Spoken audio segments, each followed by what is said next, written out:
하나님의 말씀 룻기 1장 1절에서 5절입니다. 사사들이 치리하던 때에 그 땅에 흉년이 드니라. 유다 베들레헴의 한 사람이 그의 아내와 두 아들을 데리고 모압 지방에 가서 거류하였는데 그 사람의 이름은 엘리멜렉이요 그의 아내의 이름은 나오미요 그의 두 아들의 이름은 말론과 기론이니 유다 베들레헴 에브라 사람들이더라. 그들이 모압 지방에 들어가서 거기 살더니 나오미의 남편 엘리멜렉이 죽고 나오미와 그의 두 아들이 남았으며 그들은 모압 여자 중에서 그들의 아내를 맞이하였는데 하나의 이름은 오르바요 하나의 이름은 루시더라. 그들이 거기에 거주한 지 10년쯤에 말론과 기론 두 사람이 다 죽고 그 여인은 두 아들과 남편의 뒤에 남았더라. 아멘. 룻기 1장 1절에서 5절 말씀, 남은 나오미라는 제목으로 말씀을 드리려고 합니다. 그 엘리멜렉 가정의 이름들을 오늘 다 기록해 주고 있는데요. 엘리멜렉은 오전에 살펴본 것처럼 하나님은 나의 왕이시다. 나의 하나님은 왕이시다. 이런 뜻이고, 아내 나오미는 나의 기쁨인데 곧 하나님은 나의 기쁨입니다. 이런 의미를 가지고 있습니다. 그런데 두 아들의 이름이 조금 이상합니다. 2절 말씀에 두 아들의 이름을 뭐라고 그래요? 말론과 기론이라. 이 말론이라는 말은 질병, 병약한 이런 뜻을 가지고 있어요. 또 기론은 진멸 또는 소비, 낭비, 쇠약 이런 뜻을 가지고 있는 거예요. 그러니까 아니 엘리멜렉의 가정에 두 아들의 이름을 왜 이렇게 질병으로 병약한, 그래서 진멸당하고 쇠약한 이런 의미의 이름을 지었을까? 여러분 왜 이렇게 이름을 지었을까요? 우리나라도 그런 말이 있습니다. 험한 이름을 지으면 오래 산다. 혹시 이런 말 들어보셨어요? 우리나라에 역병이 돌고 막 전염병이 돌 때 어떤 말이 있었는가 하면 이름을 험하게 지으면 귀신도 안 데려간다. 그런 말이 있었어요. 그래서 오래 살기 위한 목적으로 이제 험한 이름을 이제 짓기도 했고, 또 딸을 계속 낳다가 아들을 그렇게 원할 때 그 딸을 낳을 때 그 딸의 이름을 그 아들처럼 이름을 짓는 경우가 있어요. 아들처럼 이름을 지어서 그 다음에 아들을 바라는 소망이 이제 그 안에 담겨 있고, 또 어떤 분은 딸 계속 낳다가 딸 그만 낳았으면 좋겠다 그래가지고 이제 마지막에 딸을 낳았을 때 이름을 고만 이렇게 이제 이름을 짓기도 했습니다. 그러니까 이름을 짓는 데에 상당한 이렇게 의미를 두고 짓는데, 여러분 이 이름 속에 그 사람 또는 그 가정에 또는 그 가정의 가장에, 왜냐하면 가장이 이름을 짓는 경우가 많으니까 가장의 신앙 상태가 많이 포함되어 있습니다. 여러분 우리 집사님네 자녀분들도 또 그 목사님의 그 신앙 믿음 또 여러 가지 상태를 따라서 이름을 짓잖아요. 바울이라고 이름을 짓잖아요. 이렇게 이런 것처럼 그 이름의 의미와 뜻이 있고 그 안에 이름을 짓는 사람의 신앙 상태가 많이 포함되어 있는 거예요. 그러면 여러분 엘리멜렉 이 이름을 짓는 사람은 엘리멜렉의 아버님이 짓지 않았겠어요? 하나님은 나의 왕이시다. 이런 이름을 지었다는 이야기는 엘리멜렉의 아버님은 굉장히 영적인 상태가, 믿음의 상태가 좋았다. 이것을 이름 속에서 알 수가 있어요. 여러분 우리 신앙생활 하는 사람들의 가정 가운데 이런 것을 내포한 이름이 많잖아요. 우리 집은 하영이, 다영이 다 영광 돌리고 하나님께 영광 돌리라고 그냥 순수 한글로 그냥 하영, 다영 이렇게 지었고, 뭐 어떤 사람은 다윗이라고도 짓기도 하고 이사야라고도 짓기도 하고 이욥이라고도 짓기도 하는데 여기에 신앙 상태가 다 포함되어 있는 거예요. 그러니까 엘리멜렉의 아버님 때의 신앙은 굉장히 좋았겠구나, 이것을 알 수가 있고, 그 다음에 문제는 이제 엘리멜렉입니다. 엘리멜렉이 두 아들을 낳았는데 이름을 이렇게 병약하고 쇠약하고 이런 이름을 지었을까? 그 시대 사회상과 또 엘리멜렉의 신앙 상태가 여기에 많이 담겨 있다. 이방인들, 세상 사람들이, 아까 제가 잠깐 우리나라의 상태도 말씀을 드렸잖아요. 이렇게 험한 이름을 지으면 귀신도 안 데려간다, 이런 것들이 그냥 그 사회에 통설적으로 통하는 이런 이야기죠. 이런 것처럼 엘리멜렉도 두 아들의 이름을 이렇게 지은 것은 그 당시 이방인들의 미신적인 속설, 그런 사상이, 또 세상의 가치관이 자신도 모르게 그 안에 담겨 있구나. 왜냐하면 엘리멜렉이 흉년 기근을 만나서 훌쩍 모압으로 떠나가는 이러한 모습과, 그리고 두 아들의 이름을 짓는 것을 통해서 이런 의미가 있겠구나, 신앙 상태가 그렇게 세상에 동화되어 있는 이런 모습이구나, 이것을 금방 알 수가 있지요. 그래서 세상 가치관, 이런 물질적인 풍요를 선택한 이 가정에 그러면 어떤 일이 일어나고 있는가, 이런 것입니다. 첫 번째 생각할 수 있는 것이 죽음이 계속 이어지는 안타까운 소식이 이 가정에 닥쳐오더라, 이런 것이죠. 3절 말씀에 나오미의 남편 엘리멜렉이 죽고, 그 다음 5절에 말론과 기럨 두 아들도 죽습니다. 살기 위해서 생명을 찾아서 간 곳에서 오히려 죽음을 맞이한 거예요. 이것이 바로 사람의 생각, 자기 소견에 옳은 대로 행동한 것에 대한 결과입니다. 그래서 룻기서의 주제 가운데 하나가 이 죽음의 그림자를 어떻게 몰아낼 수 있는가, 죽음에서 생명으로 가는 비결이 무엇입니까? 복음이잖아요. 그래서 혼자 남아있는 이 나오미에게 어떤 소식이 들려와요? 6절 말씀에 보면 여호와께서 자기 백성을 돌보시고 그들에게 양식을 주셨다함을 들었다 그러잖아요. 듣고, 이 들려온 소식이 바로 기쁜 소식이고 복음입니다. 온통 죽음의 소식을 전하다가 나오미에게 살짝 복음의 소리가 들려온 것입니다. 엘리멜렉은 세상의 소리, 세상의 가치관에 이끌려 모압으로 갔다가 죽음을 맞이했고, 그렇다면 남아있는 나오미는 이 복음의 소식을 듣고 어떤 행동을 할 것인가, 이것이 바로 룻기의 주제이기도 합니다. 어떤 소식이 들려올 때 무슨 결정을 하는가, 이것이 우리에게도 주는 메시지다, 이런 것입니다. 복음의 소식을 듣고 고국, 고향, 떡집인 베들레헴으로 나오미가 돌아가는 결정을 하더라. 그래서 어찌 보면 죽음이라는 이 끝자락, 절망이 바로 복음을 바라고 복음에 귀 기울이는 통로가 되더라. 그래서 고난이 유익이라는 말씀이 이제 실제가 되는 것이지요. 두 번째 우리가 살펴볼 메시지는 두 아들을 결혼시키는 모습이 너무도 안타깝다는 거예요.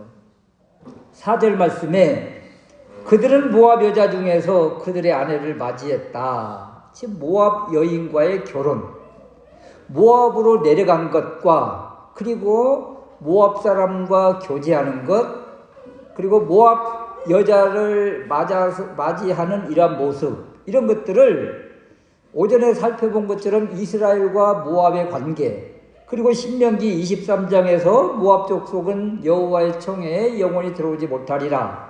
이 메시지와 결부에서 볼 때 정당화할 수가 없는 거예요. 모압 여인을 아내로 맞이하는 것은 율법의 정신을 범한 것으로 본다. 근데 이 결혼 과정이 상세하게 나타나지는 않지만 아버지의 죽음, 엘리멜렉의 죽음 이어서 곧바로 전해지는 결혼 소식, 이것은 이 가정의 후사에 대한 염려로 이렇게 결혼을 서둘렀구나, 이것을 알 수가 있습니다. 우리 가정 같은 경우도 우리 할아버지가 굉장히 부자였다고 그래요. 그냥 남원에 한번 뭐 이렇게 장을 갔다가 올 때 막 돈을 그냥 막 큰 자루에다가 이렇게 짊어지고 올 정도로 이렇게 부유했다고 하는데, 그렇게 이제 돈자루를 메고 오시다가 이제 중간에 풍을 만나고, 그리고 좀 이제 얼마 후에 이제 돌아가셨는데, 그때 할아버지가 돌아가실 때 아버지의 나이가 15살, 이제 국민학교를 다녔던, 이제 소학교를 다녔던 시대인데, 그때 이제 할머니가 어떤 결정을 했는가 하면, 이제 아버님이 외아드님이시거든요. 그러니까 얼른 결혼을 시킨 거예요. 그러니까 아버지 나이 15, 어머니 나이 17, 그 다음에 우리 큰형님이 바로 이어서 나왔으니까 아버지하고 큰형님의 나이 차이가 17살. 그러니까 뭐 할머니가 얼른 서둘러서 결혼을 시키고, 결혼을 한 우리 아버지가 이 밥때가 되면 부엌에 앉아가지고 엄마한테 누룽지 달라고 막 그걸 달라고 이렇게 막 부추기고 막 그랬던 이제 이야기들이 있었어요. 그래서 문제는 아버지가 그때 국민학교를 다녔던 시대인데, 그때 당시에 이제 나름대로 가정이 어느 정도 교육열이 있고 한 가정은 전주에 이제 중학교를 보낸 거예요. 근데 이 중학교를 들어갈 이제 들어갈 것이 다 되어 있는데, 결혼하고 할아버지 돌아가시고 결혼하고, 그래서 학교를 중도에 그만둔 거예요. 그러니까 중학교를 못 들어간 거예요. 그러니까 중학교도 안 나오고 국민학교를 졸업해가지고 이제 계남면 따니 뭐 장수군 따니 이런 데서 막 이렇게 유지가 될 정도로 뭐 선거에 나가고 뭐 이렇게 여러 가지를 했는데, 더 배웠더라면 얼마나 좋았을까 하는 그런 이제 안타까움이 남아있는 거죠. 무엇 때문에 이런 일이 벌어졌는가 하면 결혼 때문에, 후사 문제 때문에. 엘리멜렉의 가정도 엘리멜렉이 죽자 바로 이 기련과 말론을 결혼을 시킨 거예요. 이것은 후사에 대한 염려가 크다. 그래서 아버지의 죽음, 엘리멜렉의 죽음이 이들의 결혼을 재촉한 것이다. 그래서 그들이 살고 있는 곳이 어디예요? 모압이잖아요. 그래서 모압 여인과 결혼할 수밖에 없었다. 그런데 어때요? 결혼 소식을 전하자마자 곧바로 전하는 메시지가 5절 말씀에 말론과 기론도 죽고 이제 이 가정에 남은 것은 세 여인밖에 없더라. 룻기에서 이 강조점은 무엇인가 하면 이 남자가 주인공이 아니에요. 계속 여자가 어떻게 하고 있는가, 이런 것이죠. 남자 주인공이 딱 한 군데 나오기는 합니다. 보아스라고 하는 남자. 그래서 이 보아스라는 남자 룻기에서는 남자라고 볼 수가 없는 거예요. 누구를 지칭하는가 하면 이제 뒤에 살펴보겠지만 예수 그리스도를 상징하는 거죠. 왜냐하면 보아스는 자기의 모든 이득이 하나도 없는데도 불구하고 이 가정을 세우기 위해서 헌신하고 아낌없이 사랑을 베풀어 주는 거예요. 그래서 헤세드, 사랑을 베푸는 진짜 주역이 누구예요? 우리 주님이시죠. 그래서 룻기에는 남자가 주인공이 아니다. 바로 남자들은 다 죽고 그 다음 이 여인들이 어떻게 살아가는가. 특히 오늘 1장에서는 나오미에게 초점을 두고 있는 것입니다. 그래서 나오미가 있음으로 인해서 룻이 나오게 되고 룻을 통해서 예수님의 메시아 계보가 이어지는데 어찌 보면 진짜 주인공은 나오미인 거예요. 나오미. 그 나오미의 처지가 어때요? 지금 비참하고 처절하고 안타깝지요. 그냥 모든 인생 끝자락에서 이제 인생 포기할 것 같은 그런 상황이 나오미의 상황이다. 그런데 나오미의 고백을 보면 1장 13절 말씀에 여호와의 손이 나를 치셨다. 1장 20절 말씀에 전능자가 나를 심히 괴롭게 하였음이니라. 모든 것들을 다 하나님이 하셨다. 이렇게 해석을 하고 있잖아요. 그래서 나오미의 심정, 상황, 모든 것을 바라보면 소망도 없어요. 그리고 이 계속적인 재난과 비극으로 더 이상 살 수 있는 힘을 다 잃어버린 상태가 바로 나오미의 상태입니다. 이런 비참한 삶의 끝자락에서 누구를 바라야 되는가? 그래서 성경은 어떻게 표현을 해주고 있는가 하면 1장 5절 말씀에 말론과 기럨 두 사람이 다 죽고 그 여인은 두 아들과 남편의 뒤에 남았더라. 여러분 이 이미지를 보면 어때요? 남편도 죽고 두 아들도 죽고 그리고 그 뒤에 이 여인이 서 있다. 그러면요 이 여인은 남편 뒤따라서 두 아들 뒤따라서 갈 운명이구나. 그런 존재구나. 이걸 지금 보여주고 있는 거예요. 그러니까 인생 끝자락 마지막에 이제 모든 것을 포기해야 될 그 시점에 서 있는 여인이 이 가련하고 비참한 나오미의 모습이다. 더군다나 노년의 과부의 그것도 타국 타양에 서 있는 나오미. 그래서 나오미를 바라볼 때 이처럼 비참한 여인이 세상에 더 있을까? 그래서 성경에 가장 비참한 남자를 꼽으라 하면 욥이요. 여인 가운데 가장 비참한 여인을 꼽으라고 하면 이 나오미라. 그런데 말이에요. 이렇게 비참한 여인이 그 어디에도 포기하거나 좌절하거나 분노하거나 원망하는 부분이 없다. 이것이 룻기가 우리에게 주는 소망이고 위로인 것입니다. 이 여인처럼 끝자락에 서 있는 사람이 누구겠어요?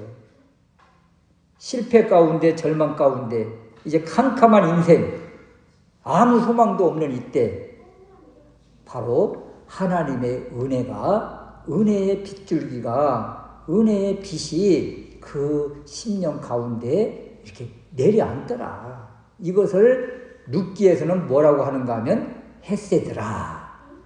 인애라. 인자하심이라. 은혜로우심이다. 이것이 이 여인을 사로잡고 이 헤세드의 은혜가 바로 이 여인의 귀에 복음의 소리를 들려주는 것입니다.